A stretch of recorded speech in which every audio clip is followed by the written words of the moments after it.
Friends, thank you for being here today. What if I told you that the terrified panic you felt yesterday, watching silver plummet from its all-time highs, was actually a masterclass in market manipulation designed to shake you out of your position before the next massive leg up?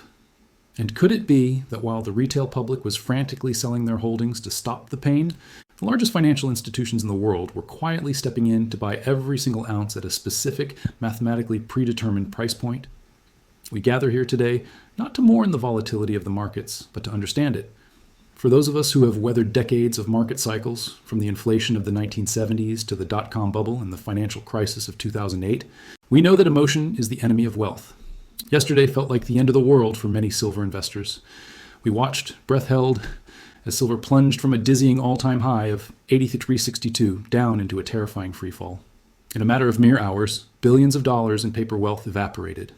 The sentiment shifted from the euphoria of a bull market to the sheer panic of a crash faster than a high-frequency trading algorithm could execute a sell order. The bears came out of hibernation with a vengeance. The mainstream financial media, always eager to sensationalize a drop, began writing the obituaries for the silver bull run. I know for a fact that many individuals were staring at their screens, fingers hovering tremulously over the sell button, wondering if the dream was over, wondering if this was another 2011 where prices would collapse and stay dormant for a decade. I want to pause right here and ask you to be honest with yourself and with this community. Drop a comment below and let me know. What was going through your mind yesterday when you saw those red candles? Did you panic sell to stop the bleeding, or did you grit your teeth and hold the line? Let us know your story in the comments, because understanding that psychology is the first step to mastering this market. But today, the sun came up, the markets opened, and amidst the fear and the noise, something very specific, very technical, and very important happened. The bleeding stopped. I want you to set aside the headlines screaming about volatility. I want you to ignore the pundits on television who tell you to flee to cash. Instead, I want you to focus on one single number that flashed on the trading screens today. That number is $75.32. That was the low of the day. That was the exact price point where the selling pressure exhausted itself and the buyers stepped back in with a vengeance. I'm here to tell you that $75.32 is not a random number. It is not a coincidence. It is a mathematical line in the sand drawn by the smartest money in the room. What we are witnessing right now is not a crash continuing into oblivion. It is a textbook technical defense of a critical support level. We are seeing the formation of a floor. And understanding why this floor formed at exactly $75 is the key to understanding where we go next. To understand the present, we must look to the past and analyze the technical transformation of resistance into support. The markets have a memory. Prices do not move in a vacuum. They respect the history of where they have been. To understand the significance of $75, you have to look at the history of this rally going back to November and early December. Where did we spend weeks consolidating? Where did the massive volume clusters occur before we finally broke out to the $80 range? We spent weeks battling in the $75 trenches. Back then, $75 was the ceiling. It was the resistance. Every time the bulls tried to push the price through $75, the sellers pushed us back down. It was a war of attrition. But in the discipline of technical analysis, there's a golden rule known as the polarity principle. This principle states that once a resistance level is decisively broken, that ceiling becomes the floor you stand on. Previous resistance becomes new support. Imagine a multi-story building. When you're on the second floor, the ceiling is above you. You cannot jump through it. But once you find the stairs and ascend to the third floor, that same structure that was once your ceiling is now the solid floor beneath your feet. It supports you. That is exactly what happened today in the silver market. The price retraced all the way back to the scene of the breakout, tested the structural integrity of that level, and it held. It held firm. This tells us that the smart money, the institutional allocators, the industrial hedgers, the deep-pocketed whales were waiting for this level. They did not chase the price at $83 yesterday because they are disciplined. They waited. They set their limit orders at $75.30, and they let the panicked retail traders sell into their hands. Think about the psychology of the market right now. The weak hands, the people who bought at the top because of the fear of missing out, FOMO, have been flushed out. They panic sold yesterday when they saw red. But the strong hands, the entities that actually need the physical metal for solar panels and electronics, know that the fundamental shortage has not changed. They saw the price drop to $75 and they did not see a crash. They saw a discount. They stepped in and built a wall. And this isn't just about price memory, it is about volume. If you look at the volume profile of the last 2 months, which measures how much silver was bought and sold at specific price levels, the thickest cluster of trading activity is right here at $75. This means there is a massive amount of vested interest at this level. There are millions of contracts that were initially bought here weeks ago. Those buyers are defending their positions. They are not going to let the price slip below their average entry without a fight. So, while the uneducated trader looks at a drop from $83 to $75 and sees a disaster, the professional trader looks at a drop to $75.32 and sees a retest.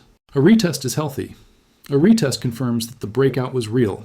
A retest builds the foundation for the next leg higher. We are not looking at a dead cat bounce, which is a temporary recovery in a dying market. We are looking at a market that is shaking off the leverage, finding its footing, and proving that the bull market structure is intact. The floor is in.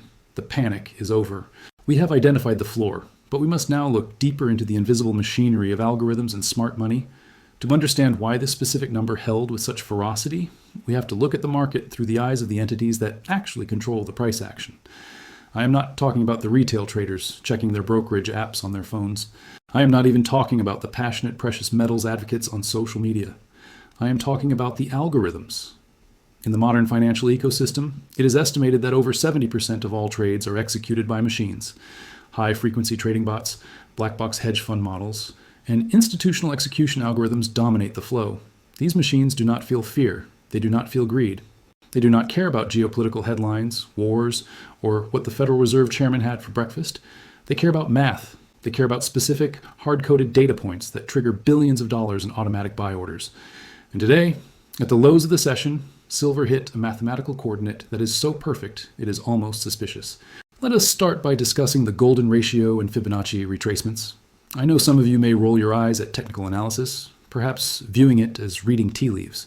But you must understand that the algorithms run the world, and the algorithms are programmed to respect the Fibonacci sequence, often called the golden ratio. If you take your charting tool and draw a line, from the absolute bottom of the rally in early November to the absolute top of the rally yesterday at 83.62, you get a series of retracement levels. These are the levels where a correction is statistically likely to stop. The first level, the shallowest and most aggressive level of support, is the 23.6% retracement. This level represents a market that is incredibly strong, where buyers are unwilling to let the price drop significantly. Do you know what the exact price of that 23.6% level is calculated to be? $74.80. Now, look at the low of today, $75.32. We came within 50 cents of the 23.6% line and bounced. This tells us something incredibly important about the health of this market. In a weak bull market, or a market that is losing momentum, the price usually corrects to the 38.2% level or the 50% level. It needs to go deeper to find buyers. It needs to offer a bigger discount to entice the money back in. But in a hyper-bullish market, a market where the demand is overwhelming and the supply is non-existent, the price barely corrects at all. The buyers are so ravenous, so desperate to get in, that they step in at the very first mathematical opportunity. In fact, they front-run the deeper correction. Holding the 23.6% level is a show of extreme dominance. It is the market telling us that the dip is not allowed to go deeper. The algorithms calculated that $74.80 was the fair value for a shallow pullback. But the human traders and the institutional desks were so scared of missing out that they bought just above it at 75.32. They didn't even let it touch the line. They stepped in front of the robot. That is the definition of strength. That is the definition of a market that wants to go higher, not lower. There's another line on the chart that tells the same story, known as front-running the mean regarding the moving averages. Currently, the 20-day moving average sits at approximately $73.50. This line represents the average price paid for silver over the last month of trading. In a normal standard market correction, the price will often touch this line to revert to the mean. It is a healthy reset, like a runner catching their breath. But today, we didn't touch it. We didn't even get close to it. We bottomed nearly $2 above the 20-day average. This phenomenon is called front-running the mean. It happens when massive institutional capital is chasing the asset. Imagine you are a fund manager at a giant firm like BlackRock or Vanguard. You have a mandate to allocate $500 million into silver because your analysts are screaming about the solar shortage. You missed the move to $83. You are praying for a pullback. You see the price dropping to $78, then $76. Your mathematical model tells you that the fair value average is $73.50. Do you wait for $73.50? No, because you know that everyone else is waiting for $73.50. You know that if you wait for the perfect price, you might get nothing at all. So you pay a premium. You put your buy order at 75. You pay 2.0 hours over the average just to guarantee execution. That is what we saw today. We saw billions of dollars of capital deciding that paying a premium above the average was better than risking missing the boat completely. This creates a dynamic floor. The floor isn't static, it is rising. The buyers are stepping up the ladder, meeting the sellers higher and higher. This confirms that the trend is not just intact, it is accelerating. In a dying trend, price crashes through the moving averages. In an accelerating trend, price floats above them. We are floating. With the floor established, we turn our attention to recovery signals and reading the footprints on the chart. We have seen the algorithms defend the Fibonacci levels, but now we need to look at the footprints left by the battle itself. How do we know the selling is truly over? How do we know the bears are exhausted? We look for three specific technical confirmations: the candle, the momentum, and the volume. The first signal is the hammer candle, which represents a visual rejection. If you look at the daily chart right now, and I mean the daily time frame, looking at the big picture, not the minute-by-minute noise, you will see a specific shape forming. It is one of the most powerful and reliable patterns in all of technical analysis, the hammer candle. Look at the shape of today's price action. We opened the day under pressure. The sellers pushed the price all the way down to $75.32, trying to break the floor. They tried to induce panic. They tried to trigger a cascade of sell orders. But then, something snapped. The buyers stepped in. They absorbed every single sell order and pushed the price all the way back up toward the highs of the day. Visually, this leaves a long lower shadow or tail on the chart, with a small body near the top. It looks like a hammer, and a hammer tells a very simple story: rejection. The market rejected lower prices. The market went down to look for value, found it, and bought it up aggressively. It is the visual representation of a V-shaped intraday recovery. When you see a hammer form exactly at a key support level like the 23.6% Fibonacci line, it is a high probability reversal signal. It tells you that the bears ran out of ammunition. They fired their best shot, they pushed as hard as they could, and they failed to hold the ground. Next, we look at the Relative Strength Index, or RSI, which indicates a bullish range shift. Yesterday, when we were crashing, the naysayers were screaming that silver was overbought, when they pointed to the Relative Strength Index, RSI, and said it was too high, that it needed to crash to reset the momentum. Well, look at the RSI today. Did it crash to 30? Did it go to oversold territory? No, it bounced off 65. This is incredibly significant. For those unfamiliar, the RSI usually ranges from 0 to 100. In a weak market or a bear market, a correction takes the RSI all the way down to 40 or 30 to fully reset the engine. But in a supercycle, in a market driven by true structural shortages, the asset stays in overbought territory for months. The fact that we bounced at 65, a level that is technically still considered high, shows extreme underlying strength. It shows that buyers are so eager that they aren't waiting for a deep discount. They are stepping in while the momentum is still hot. This is what we call a bullish range shift. The RSI isn't oscillating between 30 and 70 anymore. It is oscillating between 60 and 90. The entire floor of momentum has shifted up. This confirms that the $75 level isn't just a floor for price. It is a floor for momentum. Finally, we have to talk about volume exhaustion. This is the most important indicator of all because you can't fake volume. Price is the car, but volume is the gas. Yesterday, during the crash, the sell volume was high. It was panic selling. But today, as the price dipped to $75, look at what happened to the volume. It dried up. This is called volume exhaustion. It means that at $75, there was simply nobody left to sell. And the weak hands were gone. The panic sellers had already exited. And as the price started to bounce back up, the volume started to rise on the buy side. This is the signature of smart money accumulation. The institutions wait for the selling to stop, wait for the volume to die down, and then they quietly start scooping up contracts. They don't want to spike the price too fast. They want to fill their bags. The declining volume on the pullback followed by rising volume on the recovery is the classic footprint of a successful test. But technicals are only half the story. So let's follow the money to see who actually bought the dip. Technicals tell us where the price stopped. They don't tell us who stopped it. To understand the true durability of this floor, we have to look at the money flow. We have to look at who was actually buying today, because while the retail traders were licking their wounds, the biggest players in the market were making a move that proves they believe the bottom is in. What we are witnessing is essentially a great wealth transfer. If you listen to the mainstream financial news, they will tell you that the silver market is in turmoil. They will tell you that investors are fleeing volatility. But we don't listen to narratives. We look at the flow data. We look at the actual movement of cash into and out of the major funds.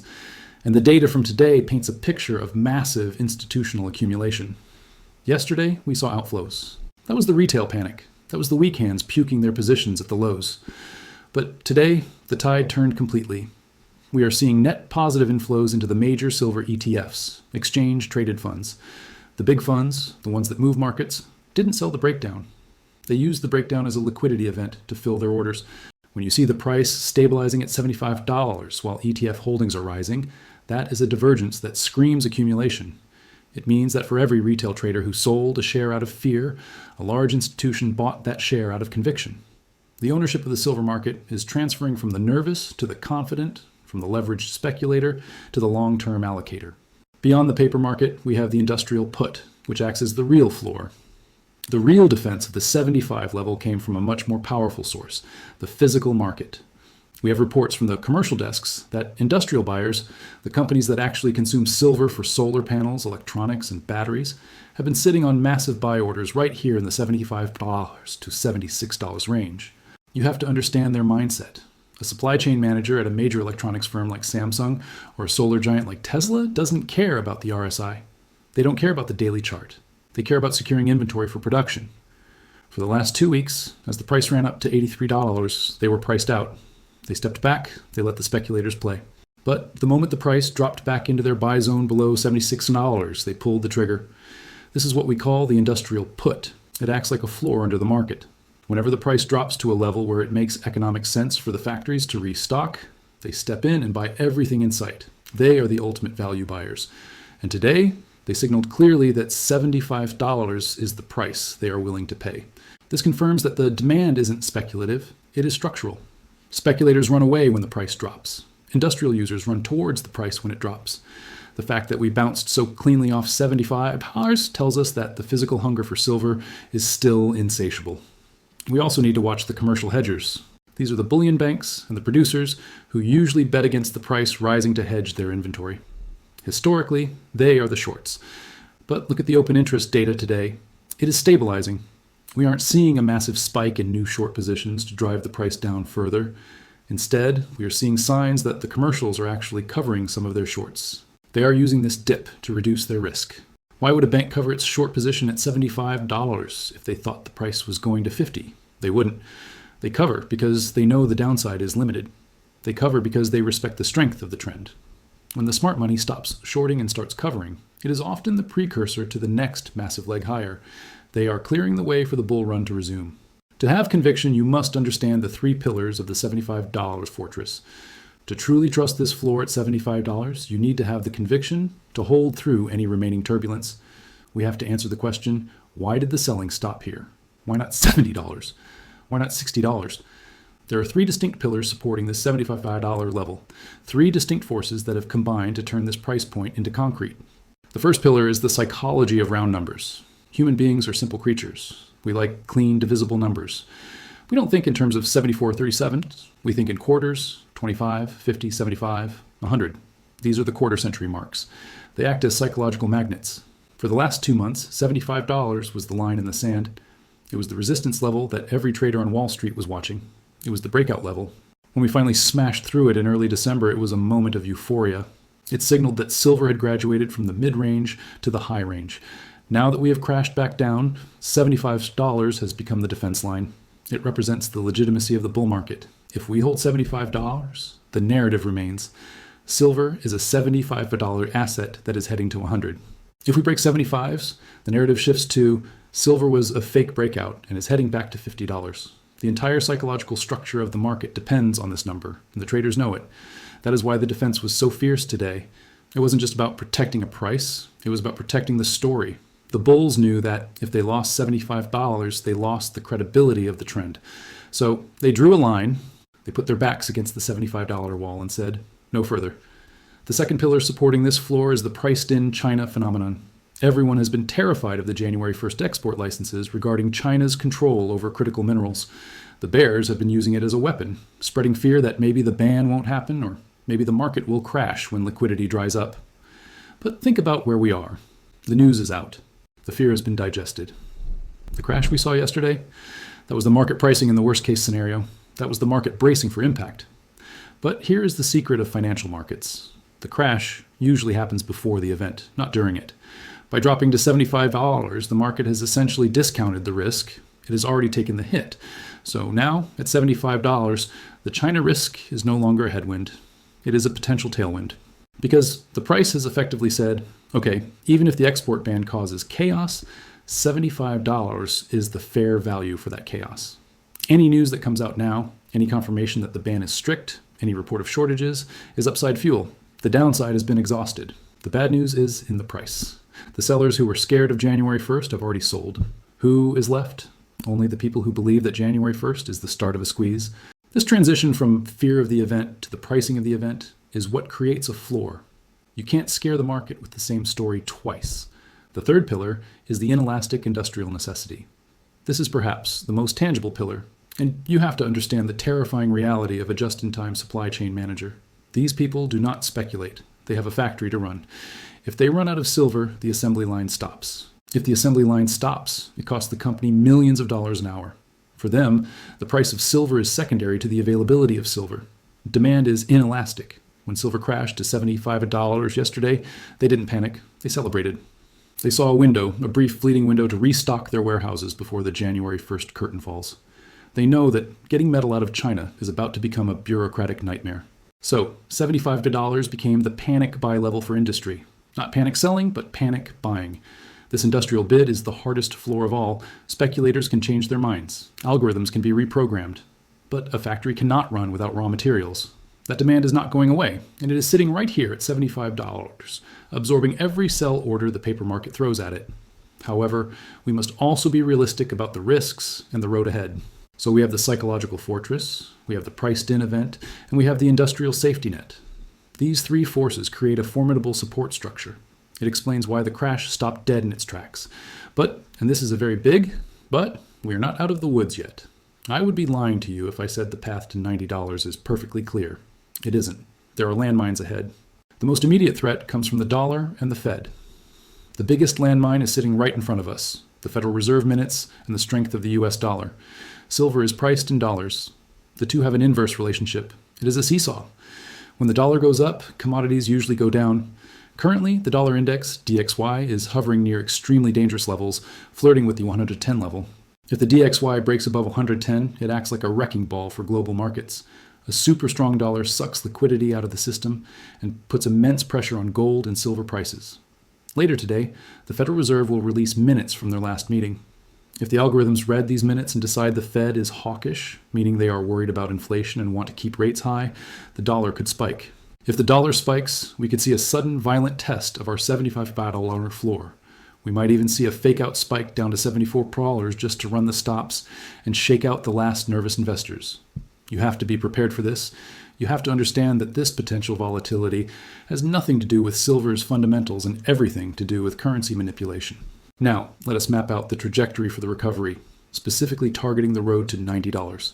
Having established that the $75 floor is defended by a confluence of psychological, technical, and industrial forces, we must shift our gaze from defense to offense. Surviving the crash is only step one. Navigating the recovery is step two. And I want to give you a specific roadmap of price targets, so you do not get shaken out by the turbulence that is inevitable in the coming days. Before we dive into these critical targets, if you are finding value in this analysis and want to stay ahead of the crowd with data-driven updates, please do me a favor. Smash that like button and subscribe to the channel right now. It helps us cut through the algorithm and get this truth out to more people. Thank you. We are not just hoping for a bounce, we are looking at a measured move. In technical analysis, a measured move is a projection based on the size of the previous rally. But before we get to the blue sky targets, we have to clear two specific hurdles. The first hurdle is the liquidity trap at $78.50. Why $78.50? Because this was the breakdown point. Yesterday, when the price sliced through $78, a lot of traders were trapped. They didn't sell in time. Now, as the price rallies back up to $78, those trapped traders are going to look at their screens and say, "Thank goodness, I am back to break even," and they will sell. This creates a temporary ceiling known as overhead supply. Do not be discouraged if we rally to $78 and then pull back to $76. That is normal. That is the market digesting the regret of the weekends. We need to chew through that supply. Once we clear $78.50 on a daily closing basis, the path opens up significantly. The second hurdle is the psychological barrier at the previous high, 83.62s. This is where the battle will be fiercest. This is the scene of the crime. The bears will try to form a double top pattern, which is a bearish reversal signal. They will try to prove that $83 was the absolute peak. But given the momentum we are seeing and the volume accumulation at $75, I believe we will not just test $83, we will smash through it. And once we clear $83, we enter what traders call price discovery mode. There is no more resistance. There are no more bag holders looking to sell. The sky is clear. This brings us to the ultimate target, the Fibonacci extension at $91.40. If you take the length of the rally from November, 55, to the high, 83, that is a $28 move. If you project that same energy from our new floor at $75, the math points us directly to the $90, $92 range. This is not wishful thinking. It is geometry. The market loves symmetry. The energy that was coiled up during this correction is the fuel for that next $15 run. Finally, I want to leave you with a philosophical distinction between a correction and a crash. What we experienced yesterday felt like a crash, but technically it was a correction. And the difference is vital. A crash breaks the structure of the market. It destroys the thesis. A correction, however painful, actually strengthens the market. Think of it like a forest fire. A crash is a fire that burns down the ancient redwoods. A correction is a controlled burn that clears out the dry brush and dead wood on the forest floor. By shaking out the leveraged speculators and the fearful retail hands yesterday, the market has cleared the underbrush. The overbought condition has been reset. The leverage has been flushed. This means the market is now lighter, healthier, and ready to climb higher without the weight of weak passengers. You are the survivors of the fire. You are the strong hands. You held the line at $75. In conclusion, we are standing on a concrete floor. Looking at the big picture, the conclusion is clear. We have survived the bloodbath. The market has spoken, and it has spoken with a clear, decisive voice at $75.32. We have built a floor not made of wood, but of concrete and rebar. The technical signals, the hammer candle, the RSI reset, the volume exhaustion, all confirm that the sellers are done. And the money flow confirms that institutions and industry are buying with both hands. The crash to $75 wasn't the end of the story. It was the necessary chapter that clears the leverage, transfers the wealth to stronger hands, and builds the launch pad for the next move to $80, $90 and beyond. Stay calm. Trust the math. Trust the floor.